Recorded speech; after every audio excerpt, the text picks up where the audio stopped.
Welcome back to Kids, Chaos, and Killer Campaigns, the podcast for marketers who are just as likely to be negotiating snack choices as they are to be negotiating their campaign budget. Today, we're talking about something that can truly transform your days: morning routines. And I'm not talking about those Pinterest perfect, wake up at 4 a.m. and meditate for an hour kind of routine. I'm talking about realistic routines for busy moms who are juggling work deadlines, planning vacations while scheduling doctor's appointments, and figuring out if today is actually crazy hair day at school. As a mom of two, I get it. Some mornings, just getting out the door with everyone dressed, bonus points if their shoes match, feels like a major win. So today, I'll share simple, doable strategies that have worked for me and a few funny stories along the way. The thing I've learned as a working mom is that morning routines matter, even messy ones. The truth is, you don't need a 27-step routine every morning. You just need a few habits that set the tone for both your workday and your family life. I realized this one absolutely chaotic day when my youngest daughter couldn't find her nap stuffy for school, and my oldest daughter was crying because one side of the pancake was too dark, and my work calendar was blowing up with new meeting invites being dropped on that same day and deliverable reminders. That's when it hit me. I can't control everything about the morning. However, I can control a few key things to make it less stressful. So tip 1, prep the night before. Every little bit helps. We make it a priority to try to pack our lunches and our backpacks the night before, even if it just means tossing the basics together. It's a small step, but it saves us from those frantic, "Where is my backpack?" or "I can't find my nap stuffy" moments that can throw the whole morning off. I also know other moms who lay out outfits the night before. Now, we tried that, but inevitably, every single morning, my 5-year-old would fight over what we'd chosen the night before because she didn't want to wear that anymore and wanted a new outfit. So it wasn't actually saving us time in our routine, but if you have a kiddo who can commit to clothes the night before, that's a great place to start as well.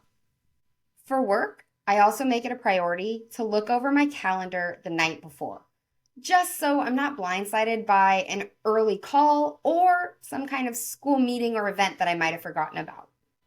A few minutes of prep at night clears a lot of mental space in the morning. And it helps everyone start the day a little less rushed and a lot less stressed.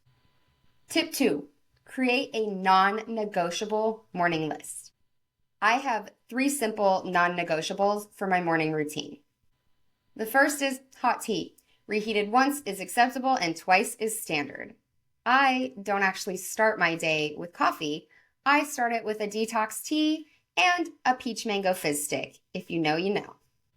I make it a priority to make this before I start the chaos of getting my girls' morning started, so I can at least attempt to enjoy it before we have to rush out the door.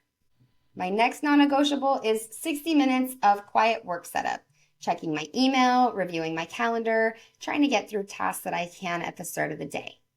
I've mentioned before that I'm a morning person. I used to wake up at 5 a.m. and work out. Then I was consistently having my workouts interrupted by my kiddos who were waking up before they were supposed to. And they do have a nightlight that turns green at 6:30, which indicates they're allowed to get out of bed.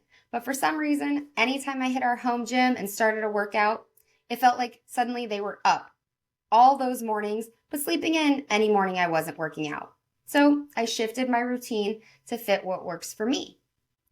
So now I use that time in the morning to check my work emails, review my calendar one more time, and get focused work done when I feel my best and most focused. And the third is making time to actually connect with my girls, even if it's just 1 or 2 minutes. Some mornings are pure chaos, packing lunches, finding missing shoes, rushing out the door. But I found that carving out even the tiniest moment to connect with each of my girls makes a big difference in all of our days. One morning last week, I sat and colored a very simple flower picture with my oldest for a few minutes while my youngest climbed up on my back for a huggy back parade around the house. It wasn't anything elaborate. No crafts, no big games, just a few silly, simple moments. It took less than 5 minutes total, but the impact lasted all day. They were happier, the morning routine felt less rushed, and frankly, I was a lot less frazzled too. It's a small thing, but those quick bursts of attention really fill their tanks and mine before the day pulls us in all different directions and really unloads the chaos. So the quick hack is pick 2 to 3 things that you'll do in your morning routine no matter what, and let the rest be flexible. Speaking of flexible, it's important to build flexibility into your routine. Some days, no matter how much you prep, chaos just wins. I think of the morning we were already running late for preschool drop-off because all of us had slept through our alarms that day, and my youngest managed to dump an entire Danimal yogurt down the front of her jacket right as we were walking out the door. And by walking, I mean rushing out the door. Spoiler alert, I wiped her down, threw an extra jacket in the car. We made it to school only a few minutes late, and I was still able to hop on my first meeting of the day from my phone in the school parking lot.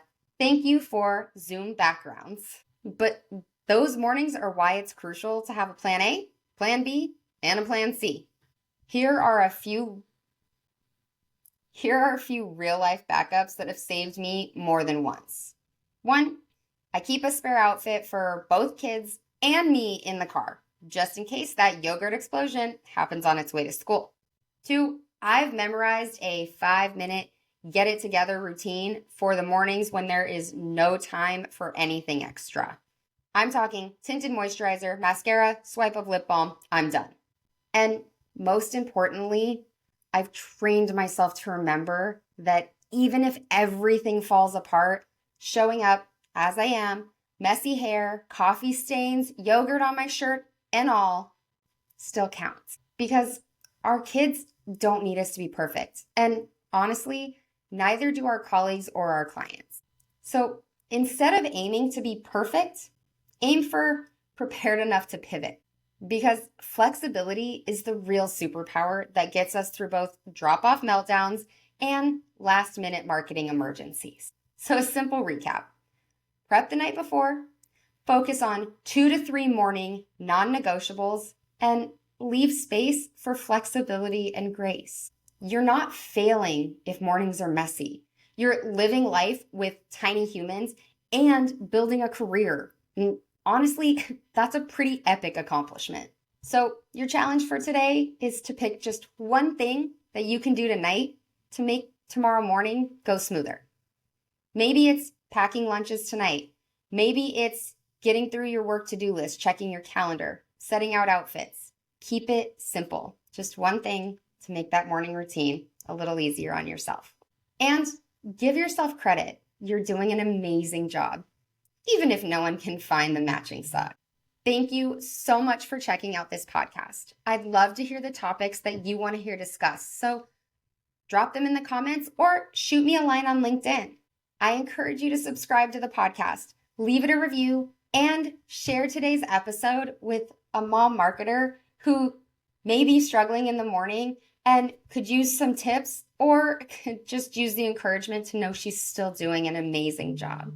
I'd love to connect on LinkedIn to stay in touch through this journey. My LinkedIn will be dropped in the show notes. You can click there and shoot me that connect request. In the next episode, we're diving into real life marketing automation wins for small teams. In the meantime, enjoy the kids, enjoy the chaos, and I'm wishing you all killer campaigns.